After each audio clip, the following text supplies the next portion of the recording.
Lo primero que vamos a hacer es guardar entonces en nuestro historial, vamos a guardar una copia entonces de este render y voy a cerrar el historial para que no me moleste, y lo que voy a hacer, o sea, la primera opción que nosotros tenemos aquí para poder hacer es hacer un render región, ¿sí? Vamos a hacer un render región aquí de esta parte para que no demore tanto, o más chiquito, así, y ver si nosotros podemos de alguna forma mejorar entonces, subiendo los samples, vamos a subirlo a 70, las subdivisiones aquí, perdón, no samples, las subdivisiones, vamos a subirlo a 70 y vamos a ver si simplemente haciendo esto, subiendo esto, nosotros logramos mejorar un poco qué es lo que está sucediendo ahí.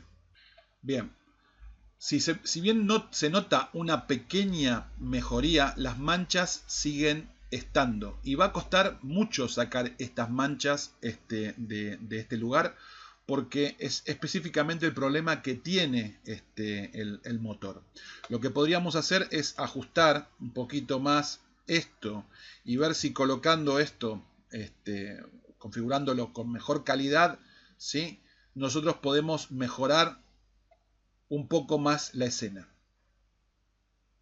Bien, si se fijan, mejoró un poquito más, pero las manchas siguen estando, no se fueron las manchas.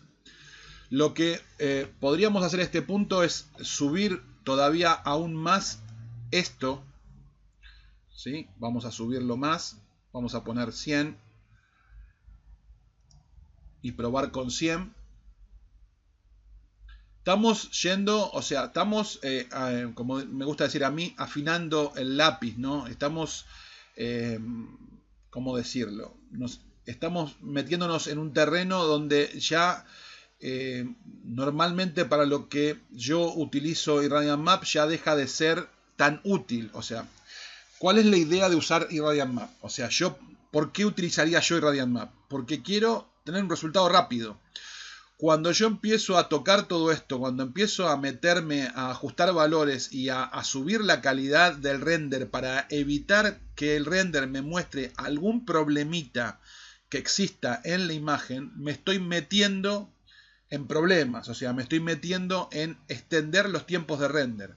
Hay veces que es mejor dejarlo como está con las manchitas y entrar, por ejemplo, en un programa como Photoshop, y si quiero tratar de arreglar eso yo con Photoshop y llevarlo a un color plano, es más negocio que tratar de que yo quite estas manchitas yo del render acá, ¿sí? Por el tiempo que me va a demorar hacer esto, y no siempre lo voy a poder quitar. O sea, lo más seguro es que quizás no lo logre quitar. Mejor el render, porque el render va a mejorar en realidad a medida que yo suba estas configuraciones, pero hay que ver si lo puedo quitar. Otra opción que yo tengo acá es habilitar Detail Enhancement. Esta opción que viene por default apagada y que yo la puedo colocar, yo puedo hacerle un clic encima, ¿sí? Lo que me hace es que yo elija dos modos, Screen o Word, de la misma forma que lo teníamos, ¿se acuerdan? En Like. Bueno, exactamente igual. Screen es que tome porciones de la imagen y les aplique entonces un filtro, por decirlo de alguna forma, y Word es otro, que tome, en vez de porciones, una medida de la imagen. Esto a su vez me ofrece un radio, y me ofrece un multiplicador de subdivisiones, ¿sí? Este multiplicador de subdivisiones hace referencia a este valor que está acá, ¿sí? O sea, si yo le pongo 0,3, o sea, si yo le pongo 0,5 acá, es la mitad, ¿sí? 1 es el total. Si yo pongo 1, le estoy diciendo a la máquina, esto sería como habilitar brute force para el detalle. O sea, lo que la máquina va a hacer es, se va a fijar en la evaluación adaptativa. O sea, la máquina va a aplicar adaptatividad, ¿sí? Porque Irradiant Map aplica adaptabilidad.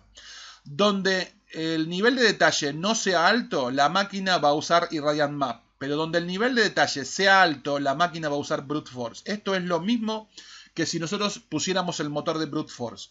Ahora, como nosotros acá no podemos configurar las subdivisiones que le queremos aplicar a brute force, porque esto no es brute force, es Irradiant Map, acá me da un valor de multiplicador de subdivisiones. Este valor está enlazado con este valor.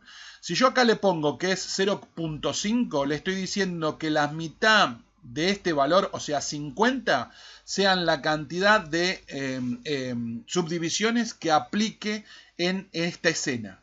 O sea, la máquina va a aplicar entonces brute force para calcular toda esta área, todo este lugar que tiene problemas donde hay muchas muestras. Lo va a calcular entonces con brute force, en este caso utilizando, ¿sí?, la mitad de estas subdivisiones. Acá nosotros tenemos el radio, que es el tamaño del radio, ¿sí?, que va a utilizar para generar estos puntos de cálculo. Esto posiblemente esté bien o lo tengamos que bajar. Va a haber que analizar escena por escena. Vamos a empezar con 0,3, que es el valor que vino por defecto, y vamos a ver qué cambio, si obtenemos un cambio, si el cambio es favorable o el cambio es negativo, ¿sí? Vamos a probar así. Obviamente, como digo, ¿no?, meternos con todo esto es meternos con tiempos de render más prolongados, ¿sí? Bien, ese es el análisis que hizo entonces Brute Force, y como vemos, las manchitas ahora están un poquito más reducidas, apenas un poco más chiquitas, se ven un poquito más reducidas. Fíjense también que mejoró el nivel de detalle, fíjense el nivel de detalle aquí y fíjense aquí. Aquí este color blanco, si se fijan, ahí se ve una línea como de color blanco, que acá apenas si se llega a distinguir y se ve todo como gris, todo como que todo es lo mismo. Acá no, acá se empiezan a diferenciar otra vez, se empiezan a ver la diferencia de colores de donde hay luz y donde no hay luz, o sea, donde tengo un brillo sobre el material y donde no tengo un brillo, se empiezan a definir un poco mejor entonces las zonas. Vamos a ver si aumentamos un poco esto, o sea, aumentamos la cantidad de rayos y le voy a bajar a la mitad el radio, ¿sí? Voy a hacer un radio más chico, a ver si logro obtener más detalle y mejorar un poco entonces más esa zona. Recuerden que en el caso de los dientes de sierra, nosotros estamos hablando no del motor sino que estamos hablando del Image Sampler, ¿no? El Image Sampler está configurado con valores bajos, o sea, no tiene una configuración alta, porque dijimos que para esta resolución, yo estando lejos, no se llega a ver, como se ve acá de evidente con este zoom, el tema de los dientes de sierra, ¿sí? No es o sea, no es necesario subir tanto la configuración entonces de, por decir alguna cosa, el anti-aliasing, ¿sí? Sin embargo, vean que seguimos a nivel, o sea, obtenemos más detalle, siempre estamos obteniendo más detalle. Fíjense, o sea, lo que está pasando acá y acá, ¿sí? Vamos, me voy a alejar, ¿sí? Pero noten que no estoy pudiendo quitar propiamente dicho la mancha, ¿sí? La mancha que tiene el material ahí. Veamos si la imagen en general mejora o no con los parámetros que tenemos configurados ahora. Voy a hacer un render completo, voy a sacar render región y vamos a ver si, habiendo tocado todo esto, qué tiempos de render tenemos y si esto mejora o no mejora, ¿sí? Voy a ajustar Color Threshold, lo voy a bajar un poquito, lo voy a poner en 0.3 a Color Threshold, para ver si colocándolo en 0.3 también arreglamos un poquito, ajustamos un poco el lápiz en cuanto a la distancia o el umbral de distancia de diferencia en los colores, ¿sí? A ver qué cambios tenemos en este render comparado con el render anterior que ya tenemos salvado. Voy a hacer un render entonces con esta configuración y cuando termine se los muestro, ¿sí? Se los muestro y lo comparamos con el anterior. Bien, quiero que vean que el render terminó, pero demoró 23 minutos. Demoró más que el que habíamos hecho con Brute Force. Así que ya el hecho de configurar estos valores ya no tiene mucho sentido. El hecho de utilizar Irradiant Map posiblemente sea mejor utilizar Brute Force. Lo único que podemos tener en claro o bueno de este método es que, como les digo, ofrece menos ruido que Brute Force. Brute Force normalmente en la configuración que nosotros vimos, que tardó 21 minutos, el ruido que presentaba en las paredes era mayor a este. O sea, si yo le hubiera puesto 64 muestras a Brute Force en vez de 32, para que me mejore el ruido, seguramente hubiera tardado bastante más de 21, ¿sí? Así que nosotros acá tenemos un render que tardó 23 minutos y que no tiene el ruido que tiene Brute Force. y tiene casi la misma calidad. Si nosotros comparamos el de Brute Force con este, fíjense que, vean, a pesar de que hay todavía una diferencia, es casi la misma calidad, ¿sí? Fíjense que en cuanto al ruido o las manchas acá en la moldura, esta parte acá arriba, unas manchitas que aparecen ahí arriba en la moldura, casi es imperceptible tanto Brute Force como el que yo acabo de hacer recién. No tienen casi diferencia a la vista, ¿sí? Véanlo que no hay casi diferencia en cuanto a las calidades. Sí, por ahí, como les digo, al ruido. Fíjense el ruido aquí y aquí. Por eso digo que muchos a veces prefieren Irradiant Map, porque limpiar este ruido con Brute Force significaría que yo tengo que subir bastante la calidad. ¿Ven? ¿Ven la diferencia de Brute Force y Irradiant Map? Irradiant Map, como lo hace más borroso la superficie, quita este problema de los píxeles, del análisis de píxel por píxel como lo hace Brute Force. Sin embargo, en cuanto al detalle, podemos ver que es un poco más preciso, ¿sí? Brute Force deja ver más, un poco más, me parece a mí, que lo que nos permite ver Leica H. Pero arrojando, ¿sí? Arrojando ruido. Si yo quiero quitar el ruido, no tengo otra que o usar Irradiant Map o Brute Force, subirle el nivel de detalle, agregándole entonces subdivisiones. Recuerden que este render que habíamos hecho, que tardó 21 minutos, era con una calidad baja. Yo lo hice, como digo, repito, con 32 subdivisiones. Evidentemente, por el ruido que presenta, es poco. Deberíamos haber subido la calidad. Pero vemos una solución a utilizar Brute Force que demora el mismo tiempo, o casi el mismo tiempo, ¿sí? Y nos da un render más que aceptable, ¿sí? Así que tendríamos que evaluar, ¿sí? Ser nosotros con qué preferirnos quedarnos. Recuerden que a la hora de evaluar Brute Force o Leica Y, también hay que meter el tiempo que nos tardamos en configurar Irradiant Map. Porque llegar a los valores correctos de Irradiant Map también demora un tiempo. Brute Force es más fácil de configurar, es más fácil de llegar al valor correcto en Brute Force que en Irradiant Map. En Irradiant Map son muchas las variables para tocar, en Brute Force no. Entonces, nosotros también perdemos un tiempo que es valioso configurando Irradiant Map, que en mi caso, en mi opinión, habría que tenerlo en cuenta. O sea, si yo me voy a tirar media hora configurando Irradiant Map, es media hora que yo tendría que tener en cuenta con respecto a Brute Force. O sea, yo en realidad ahora, para tener una comparación verdadera, para poder ser justo, yo debería decir, bueno, yo me tiré, vamos a suponer, 20 minutos para configurar Irradiant Map, reales. Olvídense de que yo hubiera estado configurando la cámara, que hubiera estado grabando o demás. Supónganse que yo me tiro 15 minutos para configurar Irradiant Map, como calculo que va a ser necesario. Son 15 minutos más 23 minutos, casi 40 minutos, ¿ok? 40 minutos me lleva entonces a obtener un render con Irradiant Map. Ok, si yo lo hago con Brute Force y lo pongo en 64, en vez de en 32 subdivisiones lo pongo en 64, ¿cuánto me lleva? ¿Cuánto demoro con 64 subdivisiones? Podrían ustedes hacer la prueba en sus máquinas, a ver cuánto demoran. Si demoran 45, demoran 50, casi podríamos decir que es lo mismo configurar uno y otro. Y van a ver que a la larga, cuando ustedes se pongan a modelar y le vayan agarrando la mano a V-Ray, van a ver que en realidad la diferencia no es tanta como parece.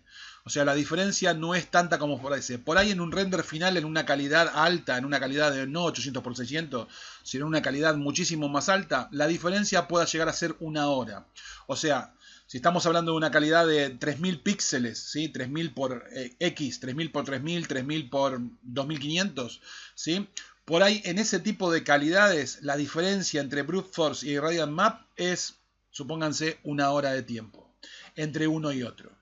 ¿Ok? Pero ustedes van a trabajar menos tiempo, configurando V-Ray. La configuración va a ser más rápida. Así que lo que va a trabajar es la máquina, pero no ustedes más. O sea, ustedes no van a trabajar más, ustedes van a trabajar menos y lo que va a trabajar más y va a demorar más es la máquina. Así que hay que evaluar, o tienen ustedes que evaluar, qué método o qué fórmula ustedes utilizan. Y Radiant Map igual que Laicache y Radiant Map igual que Laicache tienen la posibilidad de que si yo quiero ahora vengo, lo salvo, yo pongo acá save, salvar, le pongo un nombre, lo guardo en mi disco y luego vengo acá y cambio a From File y levanto el archivo y nunca más se calcula. O sea, cuando yo haga un próximo render, mientras que yo no modifique los valores de Radiant Map, o sea, yo nunca más los calculo. La máquina los toma desde el archivo. O sea que lo único que va a hacer la máquina es el render final. Por tanto, si yo configuro Radiant Map y Laicache, ¿sí?, a la mitad de mi, supónganse que yo tengo la mitad de mi escena ya armada, iluminada, y yo configuro el Radiant Map y Laicache a la mitad de mi escena, y ahora lo que me queda es empezar a colocar muebles, empezar a vestir la escena. Yo todos los renders que haga de ahora en más, yo no vuelvo a calcular más ni Radiant Map ni Laicache. Cada vez que haga un render ventana para fijarme cómo luce, por ejemplo, el material del sofá, del sillón, de la mesa de vidrio, no sé, de lo que ponga acá adentro, yo ya todos los cálculos de iluminación y los tengo hechos, ¿sí? Así que voy a ganar bastante. Ojo que, digo una cosa, ¿no? Esta solución fue hecha con la escena vacía.